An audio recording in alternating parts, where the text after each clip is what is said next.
Bonjour la famille, bonjour les amis, bonjour tout le monde.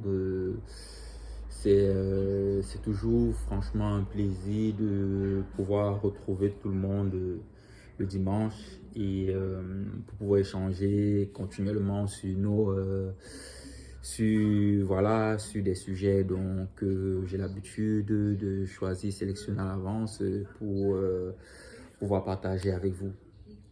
Donc, comme j'ai l'habitude de faire d'entre deux jeux, en fait,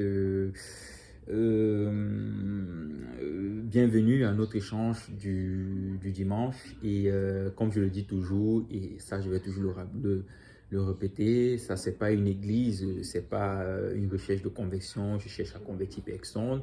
Et le but pour moi, en fait, c'est toujours de partager mes lectures, mes passions, des sujets que je maîtrise et voilà, que je me dis que c'est important pour la société, afin de pouvoir voilà, échanger, discuter et le plus important pour moi étant de recueillir vos commentaires parce que franchement moi c'est ce qui me permet de voilà de voir l'importance des différents sujets sur lesquels je peux partir, sur lesquels je peux discuter avec vous.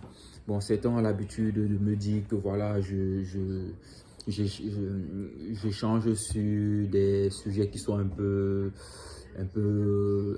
voilà, un peu très difficile à comprendre et tout. Non, la lecture pour moi c'est le savoir, c'est voilà, c'est la quête de la connaissance, c'est toujours à la recherche de quelque chose qu'on ne sait pas. Donc, je vais pas trop tarder dans les explications, on sait déjà. Donc, nous entrons dans la quatrième semaine en fait de notre échange sur le livre Le Prince de Nicolas Machiavel. Et voilà, il va nous rester une semaine parce que généralement j'essaye de descendre un livre pour un mois. Bon, ça dépend aussi de, voilà, de son volume, de combien de pages ça peut contenir. Bon, là c'est notre avant-dernière séance et je pense que nous terminerons pour la semaine prochaine. Donc, la dernière fois, j'ai épilogué 3 chapitres du livre.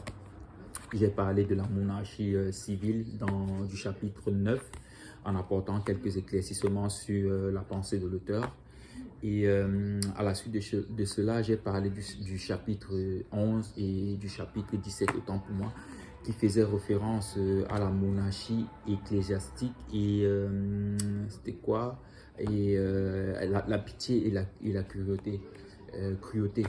Donc, ceux qui ont eu à m'écouter la semaine dernière savent concrètement un peu de quoi est-ce qu'il s'agissait. Donc, en fait, pour faire un petit résumé, Nicolas Machiavel s'efforce en fait à être plus explicite dans ses conseils car il aimerait vraiment apporter une vision nouvelle pour les problèmes de l'Italie de cette époque-là. Et il savait que pouvoir procurer les conseils à travers ses écrits était pour lui la meilleure façon de pouvoir le faire. Voilà. Donc, sans toutefois tarder, je vais vous présenter ce sur quoi nous allons partir aujourd'hui. Et voilà, vous me direz par la suite dans vos commentaires ce que vous pensez. Donc, comme je disais en fait, aujourd'hui je vais poursuivre sur 3 autres chapitres du livre que j'ai trouvé franchement, que j'ai trouvé pertinent et je me suis dit voilà, pour essayer de clôturer un peu la lecture concrètement du livre, je pouvais partir de là pour, voilà, pour être plus explicite un peu vis-à-vis du livre. Bon. Le but pour moi en fait est de pouvoir raconter le récit en fait, raconter le récit de ce livre comme une histoire. Donc comme je disais, j'ai choisi 3 chapitres pertinents du livre qui présentent différents aspects de la littérature philosophique et politique. Voilà, et en fait, il s'agit du chapitre 18. Voilà, le chapitre 18. Donc, le titre est Comment les princes doivent tenir leur parole. Et ensuite du chapitre 23 intitulé Comment l'on doit fuir les flatteurs. Et enfin du chapitre 26 qui est le dernier chapitre du livre. En fait, c'est le tout dernier. Et en fait, c'est un appel de Machiavel à la délivrance de l'Italie. Donc, c'est par là qu'il a clôturé ses écrits. Et ce chapitre, en fait, est intitulé exhortation à s'emparer de l'Italie et à la délivrer des barbares. Donc, en effet, si j'ai choisi ces trois chapitres-là, parce que je me suis dit que voilà, ça parlait un peu des sujets qui sont un peu pertinents pour nous, en fait, notre génération, pour le monde, le siècle auquel nous vivons actuellement. Donc, je me suis dit que je vais aller sur ces chapitres-là pour pouvoir élucider un peu, voilà, des petits trucs dont Machiavel a parlé qui peuvent être importants pour nous. Donc, comme je le disais, parlant du chapitre 18, en fait, comment les princes doivent tenir leurs paroles. En fait, ici, Machiavel nous présente en fait, son récit sous deux types de combats, en fait. Premièrement, le combat avec la loi qui est propre aux hommes, oui. Et deuxièmement, le combat avec les armes qui est propre aux bêtes. Donc, bête, en fait, c'est une métaphore. Donc, ici, l'auteur, en fait, utilise la métaphore du lion et du renard, comme je le disais. Donc, pour être plus explicite dans mes propos, je vais vous donner une définition de ce que c'est qu'une métaphore pour ceux qui ne connaissent pas, en fait. La métaphore, c'est une figure de style qui consiste en fait à désigner une idée ou une chose en employant un autre mot que celui qui conviendrait. Donc c'est un peu ça, moi je veux dire quelque chose, je vais employer deux autres termes pour pouvoir dire ce que je veux dire en français facile. Donc je disais ici que Machiavel utilise en fait la métaphore du lion et du renard dans son livre pour expliquer en fait qu'il faut être fort comme un lion, mais également rusé comme un renard pour pouvoir vaincre ses ennemis. Donc, dans ce chapitre, il parle des actions et des interventions pour présenter l'autorité du prince vis-à-vis de sa parole. Et il dit que le recours à la loi ne suffit pas deux fois. C'est pourquoi les chefs doivent avoir recours aux armes. Donc, il parle en termes de gouvernance et il nous fait comprendre dans le livre que avoir la position de prince, en fait, il ne suffit pas toujours de se référencer à la loi. Des fois, il est nécessaire de faire recours aux armes. Et si je veux faire une petite parenthèse, c'est un peu le fort de certains de nos dirigeants dans les pays africains. Même pas seulement dans les pays africains, on voit actuellement avec ce qui se passe un peu en Russie et en Ukraine avec le président Vladimir Poutine, parce que s'il faisait uniquement référence à la loi, il ne devait pas attaquer l'Ukraine. Mais vu qu'il a voulu faire et présenter un acte de force, il a fait recours aux armes. Donc c'est concrètement un peu ça. Et donc Machiavel dit que le recours à la loi ne suffit pas deux fois. C'est pourquoi les chefs doivent avoir recours aux armes pour pouvoir imposer leur idée. Et il conseille ici en fait au prince de tromper les autres, car pour lui la nature de l'homme n'est pas bonne et que la tromperie servirait toujours à conserver son autorité. Et il dit que le paraître est toujours important pour que le peuple puisse croire au pouvoir grâce au doute qu'on lui donne. Donc là, on voit qu'on entre purement dans un aspect politique et de gouvernance. Moi-même qui suis en train de vous élucider ça, je ne peux pas entrer en profondeur pour vraiment essayer de donner des explications concrètes à ses propos, mais je me dis que c'est compréhensible. Moi, je l'ai compris comme ça, à ma façon. Donc, le chapitre 23, en fait, qui est comment l'on doit fuir les flatteurs. Ça, c'est un sujet pertinent.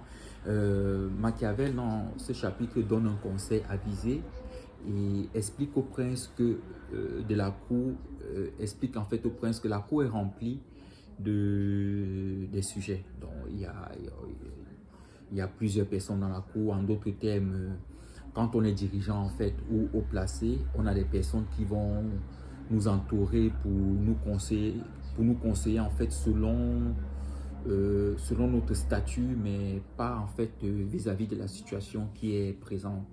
Donc, en langage non soutenu, on les appelle les lèche-culs ou bien les lèche-bottes, parce que ce sont des gens qui sont là, voilà, ils ne pensent qu'à leur bien en fait, mais ils vont toujours vous faire croire qu'ils vous donnent des conseils, ils vous donnent des trucs, mais finalement, ils n'en ont rien à foutre. Donc, je disais que Machiavel explique ici qu'un prince doit s'entourer des personnes franches, qui savent donner leur avis, et que le prince, lui, puisse trancher par la suite. Et il demande aussi au prince de se faire conseiller quand il le désire et non quand le veut autrui. Donc, pour garder son autorité et pour avoir son autonomie en fait et son aisance de dirigeant, il doit en fait demander conseil quand il le souhaite, mais pas voilà, pas acquérir les conseils des gens, de qui que ce soit, de gauche à droite, quand bon le sent. Et il explique,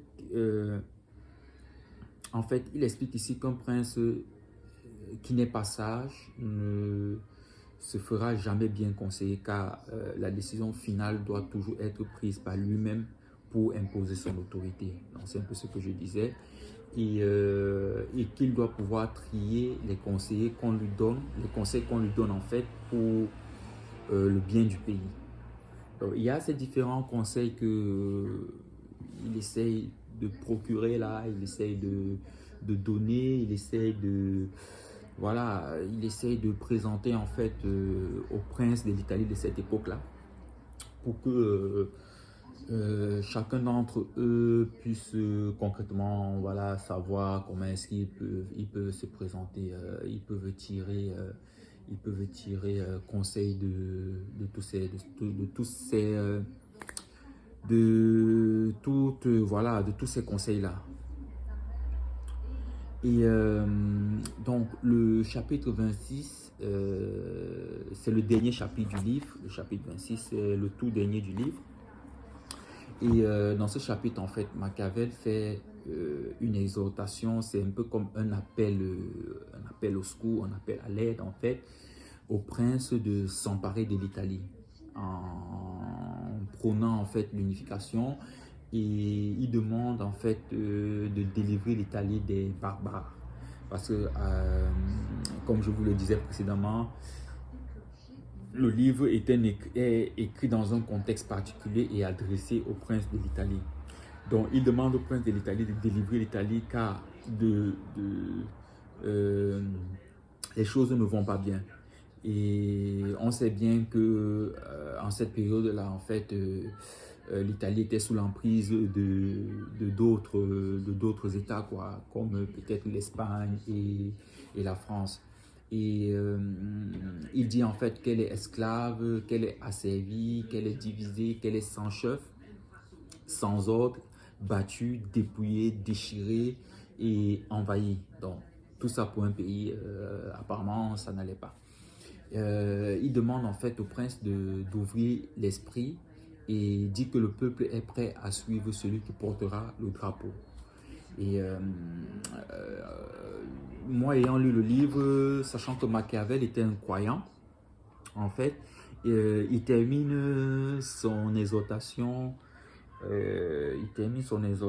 en fait en disant que Dieu a préparé le terrain, mais qu'il a laissé les hommes, c'est-à-dire les dirigeants de l'Italie, à avoir le libre arbitre.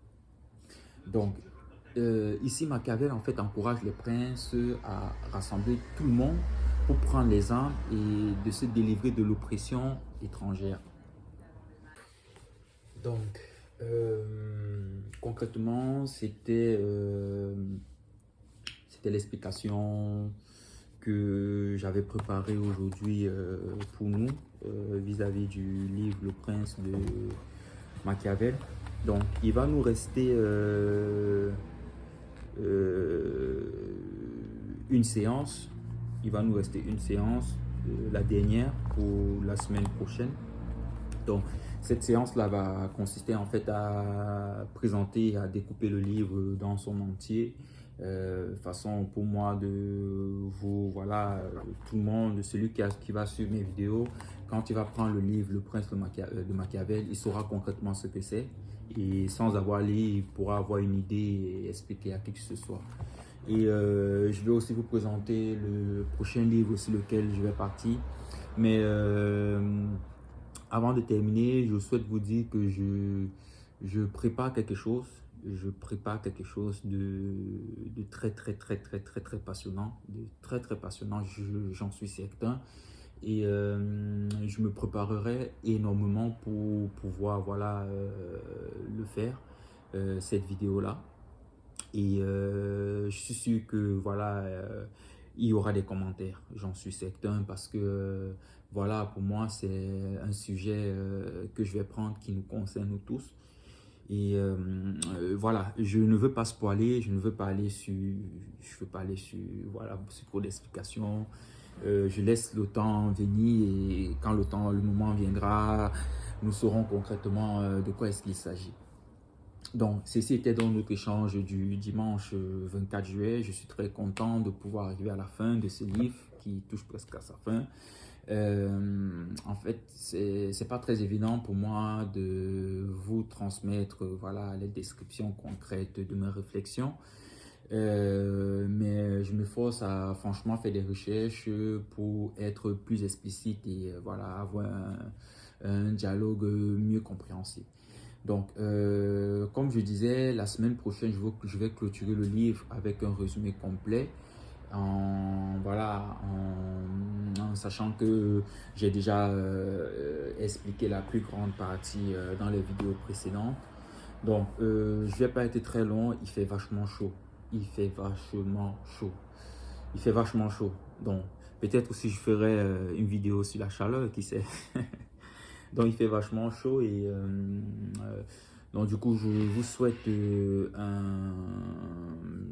voilà, très bon week-end. Nous sommes en été 2022. Pour ceux qui suivront la vidéo dans les années à venir, nous sommes en été 2022. Il fait très chaud, donc je conseille à tout le monde, franchement, hydratez-vous, restez à l'ombre, buvez de l'eau et voilà. Donc, bonne semaine à tout le monde. Ciao.